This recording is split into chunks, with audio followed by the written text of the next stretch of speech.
Shalom, shalom, giving all praises to Yahweh, Ba'ashem Yahushua, Ba'ashem Kadash.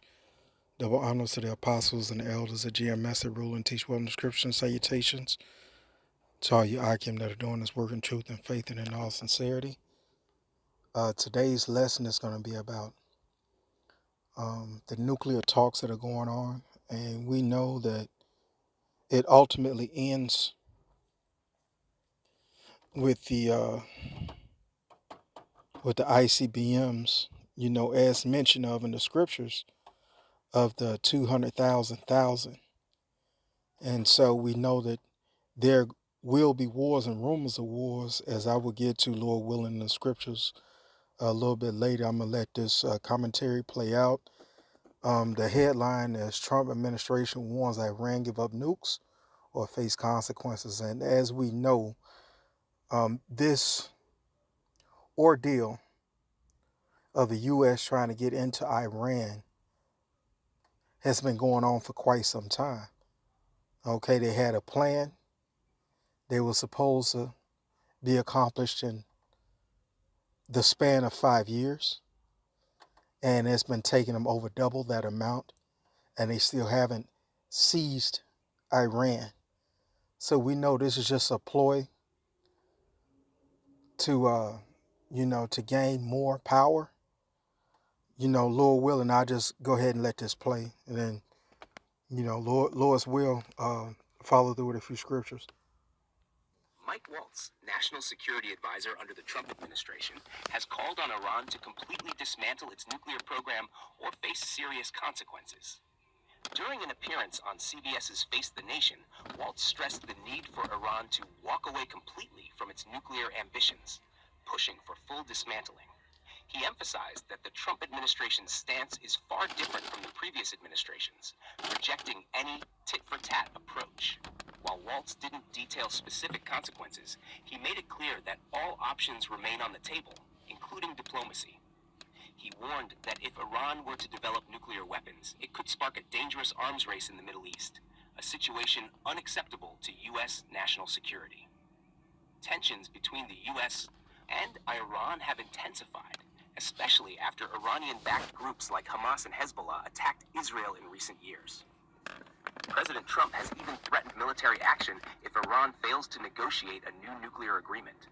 Despite talks being suggested by Iranian diplomats, Supreme Leader Ayatollah Ali Khamenei has firmly rejected negotiations with what he calls a bullying government. Under the 2015 nuclear deal, Iran was allowed limited uranium enrichment. Now remember, the scripture does mention, the least of the flock shall draw them out.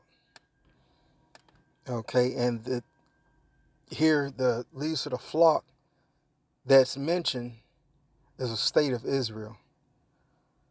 Number one being the smallest, number two being the most despised of in the world, because these people are that of the house of Esau, but more importantly, they are the seed of Amalek, which is the grandson of Esau. Not to mention that Yahweh Ba'ashem Yahushai has spoken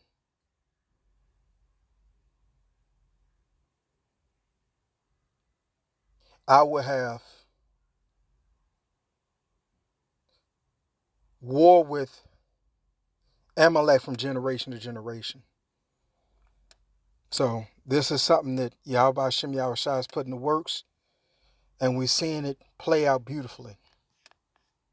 But now its stockpile has skyrocketed to over 18,000 pounds, with enrichment reaching up to 60% purity. U.S. intelligence believes Iran has not yet pursued a nuclear weapon, but is positioning itself to do so, if it chooses. Iran's top diplomat, U.S. must change approach for any talks. Iranian Foreign Minister Abbas Araghchi has stated that negotiations with the U.S. are impossible unless Washington changes its pressure tactics. His remarks come as Iran prepares to respond to a letter from President Donald Trump proposing a new nuclear deal. Trump previously warned Iran's supreme leader Ayatollah Ali Khamenei faces two options: negotiate or face military action. Khamenei dismissed the offer as a deception. arguing that talks would only tighten sanctions. However, Arakchi indicated that Iran would soon formally respond to both the threats and opportunities in Trump's letter. Despite keeping the door open for a possible agreement, Trump has reinstated the maximum pressure campaign, including 4 rounds of sanctions targeting Iran's oil exports. Arakchi emphasized that under such conditions, Now we know that these ICBMs take place during the third war. Whoa. Which is the Royal Rumble number 3. And let's go into the scripture on this. Okay. This is Revelation chapter 8, verse 13, and it reads, Behold, I behold, and heard an angel flying through the midst of heaven, saying with a loud voice, Woe, woe, woe, to the inhabitants of the earth, by reason of the other voices of the trumpet of the 3 angels which are yet to sound. So with that being said, this takes place during this infamous battle, the last battle that the heathens will have any say-so over, because after this is the kingdom of heaven. Negotiations with the U.S.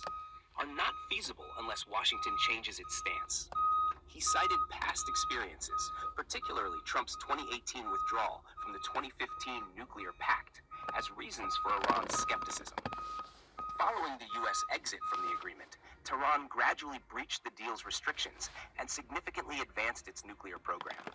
Arakchi now believes the original pact cannot be revived in its current form, stating that Iran's nuclear progress makes returning to previous conditions unfeasible. However, he suggested the 2015 deal could serve as a model for new negotiations. Meanwhile, UN nuclear watchdog chief Rafael Grossi has warned that time is running out to limit Iran's nuclear activities as Tehran continues enriching uranium to near weapons-grade levels. Iran insists its nuclear program is solely for peaceful purposes. Trump's offer of talks with Iran aims to avoid military action.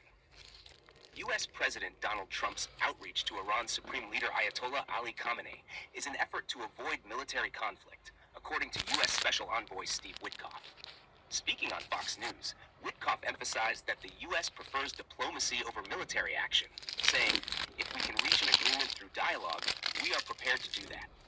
If not, the alternative is not a great one. Earlier this month, Trump sent a letter to Khamenei, warning that Iran has 2 options: negotiate a new nuclear deal or face military consequences. Khamenei rejected the offer, calling it a deception meant to increase pressure on Iran. However, Iranian Foreign Minister Abbas Arakchi stated that Tehran would soon respond to both the threats and opportunities in Trump's letter, while insisting that talks are impossible unless Washington changes its pressure tactics. Meanwhile, White House National Security Advisor Mike Waltz reiterated the U.S. demand for Iran's full dismantlement of its nuclear program, stating that Iran must abandon its nuclear ambitions in a way the entire world can see. He warned that all options are on the table. Despite keeping open the possibility of a new agreement, Trump has reinstated his maximum pressure campaign, including 4 rounds of sanctions aimed at cutting Iran's oil exports to zero. The UN nuclear watchdog has also warned that time is running out to contain Iran's nuclear program as it accelerates uranium enrichment to near weapons-grade levels.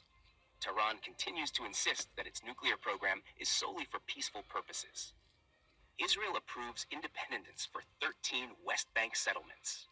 Israel's security cabinet has approved the recognition of 13 Jewish settlements in the West Bank as independent communities, Finance Minister Bezalel Smotrich announced.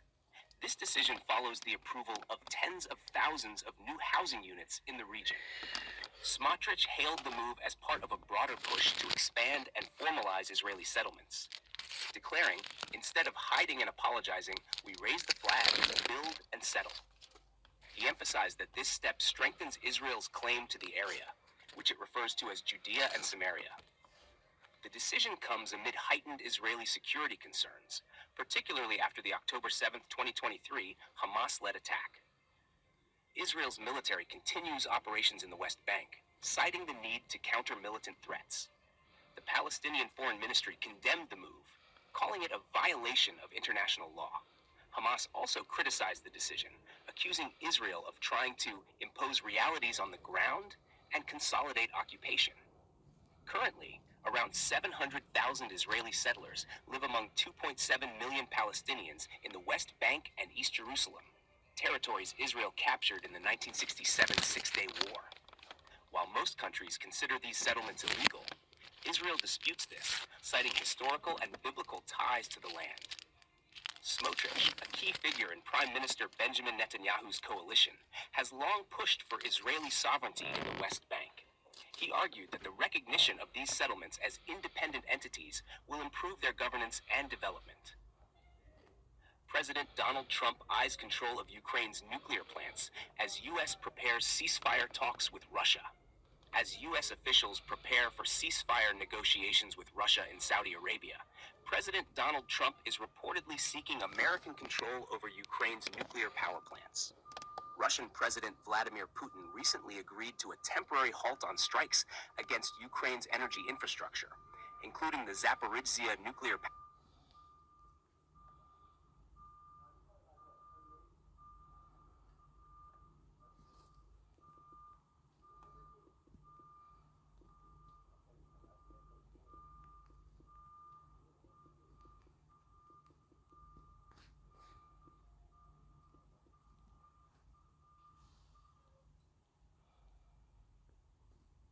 Let's go to Deuteronomy chapter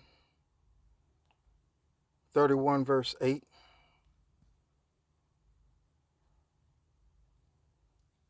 And the Lord, he is that do go before thee. He will be with thee. He will not fail thee, neither forsake thee. Fear not, neither be dismayed.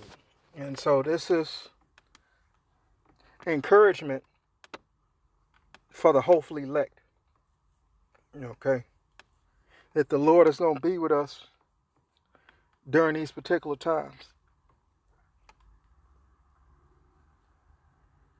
Even if it seems like all the odds are stacked against us,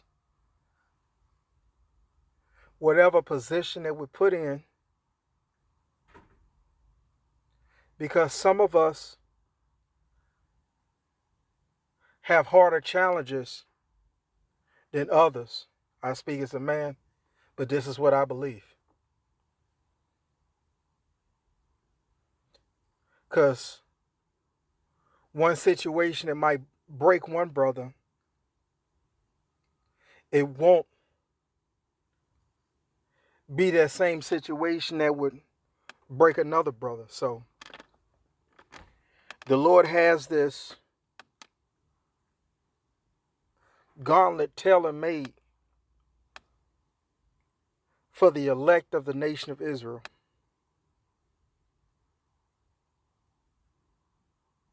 This is a customized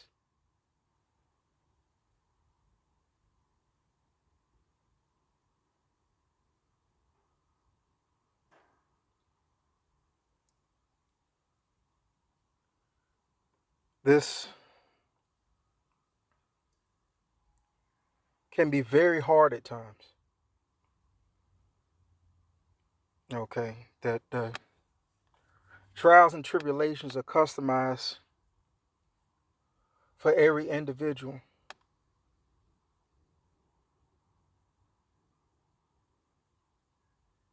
In this walk of life. And so, all ended there, giving our praises to Yahweh, Ba'ashem Yahushua, Ba'ashem Kadash. Again, double honors to the apostles and the elders, the GMS, the rule and teach well in the scriptures. And salutation to the Akim. And, Lord willing, this is our last year, but if not, we'll keep enduring until the end, Lord willing. Until next time, Shalom.